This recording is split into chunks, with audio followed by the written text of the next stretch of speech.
Okay, good morning. Next topic है हमारा critical section. तो क्रिटिकल सेक्शन क्या होता है? पहले डेफिनेशन देखते हैं। When more than one process access a same code segment, that segment is known as a critical section. कल हमने एक चीज़ देखी थी, कल एक एग्जाम्पल हम लोगों ने देखा था प्रोसेस सिंक्रोनाइजेशन के अंदर कि सपोज एक हमारा कोई प्रोग्राम है और उसके अंदर एक वेरिएबल है एक्स, और ये जो वेरिएबल है ये क्या है? शेयरेबल रिसोर्स है। तो इस शेयरेबल रिसोर्स को, ये जो शेयरेबल वेरिएबल है, अगर इसको मान लो कोई दो प्रोसेस P1 और P2 एक ही टाइम में जब इसको एक्सेस करती है तो क्या हो जाता है?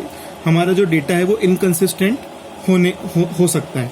ठीक है, तो ये जो पार्ट है, मतलब प्रोग्राम का ऐसा पार्ट, ऐसा शेयरेबल पार्ट जिसको बहुत सारी प्रोसेस एक्सेस करती हैं, उसी पार्ट को हम लोग क्या बोलते हैं? Critical section. तो एक बार फिर डेफिनेशन देखेंगे।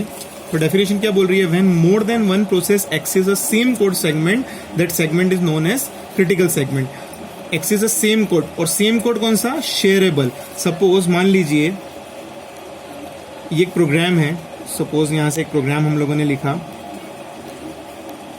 ये कोई कोड है, और प्रोग्राम में क्या होता है? कुछ पार्ट जो होता है किसी भी कोई प्रोग्राम का, मान लीजिए प्रोग्राम है, तो इसमें कुछ जो पार्ट होता है वो इंडिपेंडेंट पार्ट होता है जो उस प्रोग्राम का खुद का होता है, और कुछ जो पार्ट होता है, कुछ जो वेरिएबल्स हैं, तो वो पार्ट क्या होते हैं? शेयरेबल होते हैं। शेयरेबल मतलब जिस कोड के जिस भाग को बहुत सारी प्रोसेस क्या कर सकती हैं? एक्सेस कर सकती हैं। अगर इस एक्सेस को कंकरेंटली, इस शेयरेबल पार्ट को अगर कोई दो प्रोसेस कंकरेंटली एक्सेस करेगी तो क्या हो सकता है? मे बी हमारा जो डेटा है वो क्या हो? इनकंसिस्टेंट हो जाए, और इसी इनकंसिस्टेंसी क्या हो सकता है? रेस कंडीशन होती है। ठीक है, तो ऐसा किसी भी प्रोग्राम का ऐसा पार्ट जहां पर ऐसा पार्ट जो शेयरेबल हो, उस पार्ट को हम लोग क्या बोलते हैं? Critical section. देखिए, if multiple process access the critical section, और अगर किसी प्रोग्राम के शेयरेबल पार्ट को कोई मल्टीपल प्रोसेस एक्सेस करती है कंकरेंटली, तो क्या होता है? Result produce might be inconsistent. If multiple process access the critical section concurrently, ये प्रोग्राम है और इस प्रोग्राम का ये जो पार्ट है, ठीक है, जो शेयरेबल है, तो जो शेयरेबल पार्ट है उसको हम लोग क्या बोलते हैं? Critical part, critical section. और अगर इस क्रिटिकल सेक्शन को कंकरेंटली एक से ज्यादा प्रोसेस इसको एक्सेस करती हैं, तो रिजल्ट क्या होता है? It might be produce be inconsistent. ठीक है, तो इस इनकंसिस्टेंसी को हम कैसे हटा सकते हैं या कैसे अवॉइड कर सकते हैं? तो हम क्या करते हैं, प्रोग्राम को, मैंने आपको बताया हर प्रोग्राम के दो पार्ट हैं। एक पार्ट जो है प्रोग्राम जो नॉन क्रिटिकल सेक्शन, मतलब ये जो ऐसा पार्ट है जो उस प्रोग्राम के लिए खुद का है, मतलब आप इसको ये समझ सकते हैं it's an private part of program, जो जिसका एक्सेस उसके खुद के लिए, तो जिसके एक्सेस से दूसरों को कोई एक्सेस नहीं कर सकता।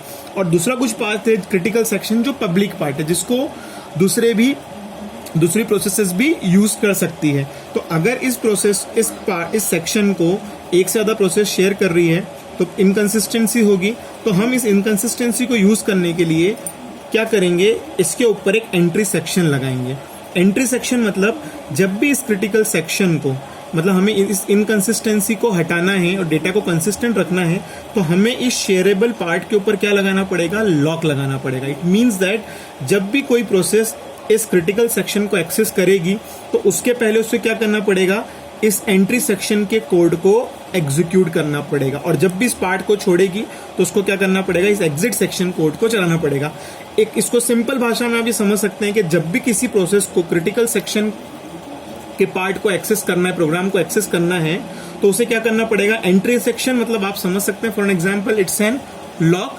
वो लॉक लगाएगा, और लॉक लगाने के बाद उसको यूज करेगा, और जैसे उसका काम हो जाएगा उसको एग्जिट कर लेगा। तो जैसे ही अगर कोई प्रोसेस, मान लीजिए कोई प्रोसेस P1 है और ये क्रिटिकल सेक्शन है प्रोसेस का, तो सबसे पहले इसके ऊपर क्या करेगा? एक लॉक एक्वायर करेगा, जिसको हम लोग क्या बोल रहे हैं? Entry section. तो आप एक समझ सकते हैं कि सबसे पहले वो लॉक एक्वायर करेगा। तो आपको पता है कि अगर किसी घर पे लॉक लगा है तो क्या कोई दूसरा मेहमान आ सकता है, दूसरा पर्सन आ सकता है? नहीं। तो ये P2 प्रोसेस कब इस क्रिटिकल सेक्शन में जाएगी? जब ये P1 क्या करेगा? एग्जिट सेक्शन, या फिर इसको क्या करेगा? अनलॉक करेगा। तो जिससे क्या होगा? कंकरेंटली इस शेयरेबल पार्ट को या फिर क्रिटिकल सेक्शन के पार्ट को कोई दो प्रोसेस एक साथ एग्जीक्यूट नहीं कर पाएगी, जिससे डेटा इनकंसिस्टेंट नहीं होगा। अब ये बात आती है कि हम ऐसा प्रोग्राम या ऐसा मैकेनिज्म कैसे डिवाइस करें जिससे ये प्रॉब्लम ना हो। तो ठीक है, कोई भी इस सिंक्रोनाइजेशन को अचीव करने के लिए हमारे पास बहुत सारी 4 कंडीशंस होती हैं, ठीक है। तो इस सिंक्रोनाइजेशन के मैकेनिज्म को कि डेटा कंसिस्टेंट रहे तो 4 क्राइटेरिया होते हैं। तो वो क्राइटेरिया क्या है? Any synchronisation mechanism propose to handle critical section problem should meet following criteria. अगर कोई प्रपोज सॉल्यूशन है जो क्रिटिकल सेक्शन की प्रॉब्लम को हैंडल करे तो उसे ये जो 4 क्राइटेरिया हैं ये फुलफिल करना चाहिए। अब ये जो 4 क्राइटेरियाज हैं ये 2 डिफरेंट पार्ट में, ऐसे तो 4 डिफरेंट पार्ट हैं, बट अगेन ये 4 डिफरेंट पार्ट्स हैं 2 पार्ट्स में हैं।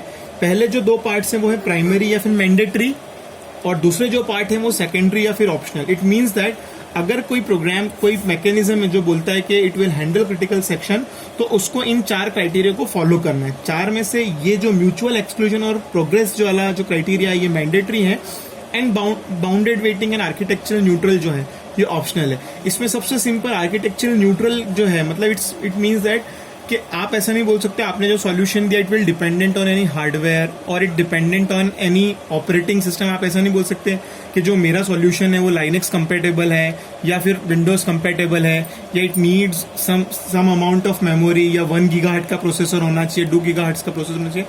वो क्या होना चाहिए? आर्किटेक्चरल न्यूट्रल होना चाहिए। मतलब वो किसी भी आर्किटेक्चर 32 बिट हो, 64 बिट आर्किटेक्चर हो, उस पर काम कर लेना चाहिए, ठीक है। अब सबसे पहली जो, अगर आप कोई प्रोग्राम मैकेनिज्म बनाते हो क्रिटिकल सेक्शन को हैंडल करने का, तो सबसे पहली उसके अंदर मैंडेटरी कंडीशन या प्राइमरी कंडीशन है म्यूचुअल एक्सक्लूजन। तो म्यूचुअल एक्सक्लूजन ये बोलता है only 1 process is present inside the critical section at any time. It means that अगर क्रिटिकल सेक्शन का जो पार्ट है, कोड है, एट अ टाइम उसको सिर्फ एक ही प्रोसेस यूज कर सकती है। अगर मान लीजिए प्रोसेस P1 ने किसी प्रोग्राम के क्रिटिकल सेक्शन को एक्वायर कर रखा है, it means that it is non shareable. मतलब P2 प्रोसेस उस कोड को उस टाइम पे शेयर नहीं कर सकती। इट मीन्स दैट P1 को सिर्फ और सिर्फ एक्सक्लूसिव राइट है उसके ऊपर उस शेयरेबल कोड को यूज करने का। जब P1 उसको रिलीज करेगा देन P2 उसको यूज करेगा। तो that is called mutual exclusion. Only 1 process is present inside the critical section at any time. Next condition है प्रोग्रेस। प्रोग्रेस क्या इंश्योर करती है? An entry of process inside the critical section is not dependent on entry of another process inside the critical section. Second, a process is not forced to enter inside the critical section if it does not want to enter. इसको ऐसे समझ सकते हैं, suppose हमारे पास process है P1, P2, P3, P4, P5। तो हमने ऐसा सोचा कि अब हम जो, मान लीजिए कोई क्रिटिकल सेक्शन, हमारे पास कोई क्रिटिकल सेक्शन है प्रोग्राम का, तो ऐसा करा राउंड रॉबिन में इसको करते हैं। तो सबसे पहले P1 ने एक्सेस करा, P1 का टाइम खत्म हो गया, देन P2 एक्सेस करेगा, देन P3 एक्सेस करे, देन P4, देन P5। तो इट्स ओके, इससे डेटा कंसिस्टेंट तो रहेगा, बट इससे प्रॉब्लम क्या है? प्रोग्रेस क्या बोलती है? An entry of process inside the critical section is not dependent on the entry of another process. तो यहाँ पे क्या हो रहा है? पहले क्रिटिकल सेक्शन को P1 करेगा, देन P2 करेगा, then P3, then P4, P5। It means that कोई रिजर्वेशन स्कीम नहीं होना चाहिए। Independently a process is not forced to enter inside the CS it does not. अब यहाँ पे क्या हो रहा है? पहले P1 देन P2, अब मान लीजिए P3 और P4 does not want to access this critical section, but हो क्या रहा है? हमने ऐसा जो प्रोग्राम बनाया है वो उसमें हमने क्या दिया कि राउंड रॉबिन मैनर में हर प्रोसेस क्रिटिकल सेक्शन को एंटर करेगी। तो हम फोर्स नहीं कर सकते किन्हीं भी प्रोसेस को कि वो क्रिटिकल सेक्शन को के अंदर प्रोग्राम को, क्रिटिकल सेक्शन के प्रोग्राम को एक्सेस करे।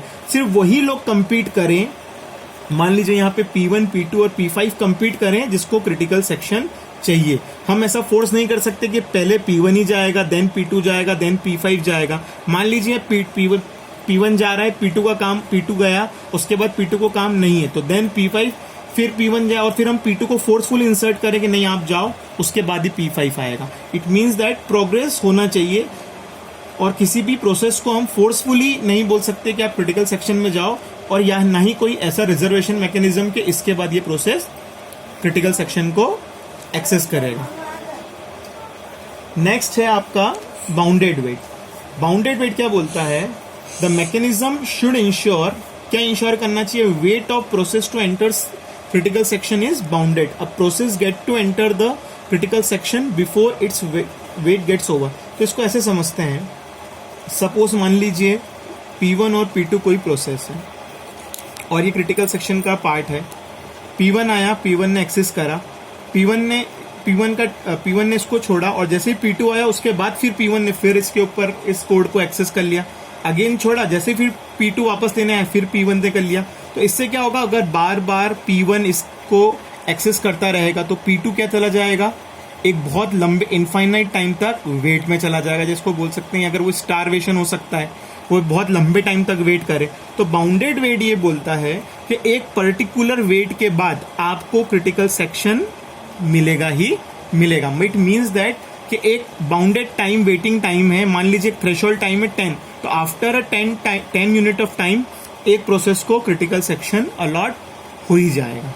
ठीक है, तो ये जो बाउंडेड वेट है it is not mandatory condition. ये जो बाउंडेड वेट कंडीशन है ये सेकेंडरी है। आप चाहें तो इसको कोई अगर ऐसा मैकेनिज्म है जो क्रिटिकल सेक्शन की प्रॉब्लम को सॉल्व करने का बोल रहा है तो ये ऑप्शनल है कि ये आपके इसमें होना चाहिए। Okay, thank you.